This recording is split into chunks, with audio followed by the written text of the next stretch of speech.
Network, जियो पाकिस्तान की लिए।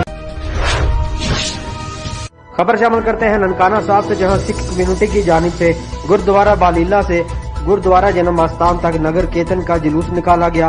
इसी हवाले से मजीद तफसीलात जानते हैं हमारे डिस्ट्रिक्ट रिपोर्टर मोहम्मद जवेद से। जी जवेद, आगाह कीजिएगा। जी, सिख कम्युनिटी ने आज ननकाना साहब में गुरुद्वारा बालीला से गुरुद्वारा जन्म स्थान तक नगर कीर्तन के साथ धूमधाम से पहला प्रकाश गुरु ग्रंथ साहब का दिन मनाया। यकम सितंबर 1604 को गुरुद्वारा गोल्डन टेम्पल में ये दिन पहली मरतबा मनाया गया था। सिखों की मजहबी किताब गुरु ग्रंथ साहब को आज के दिन 1604 में गुरुद्वारा गोल्डन टेम्पल अमृतसर में पहली मरतबा पढ़ा गया था। पाकिस्तान भर से बड़ी तादाद में सिख यात्रियों ने अपनी इस मजहबी त्यौहार में शिरकत की।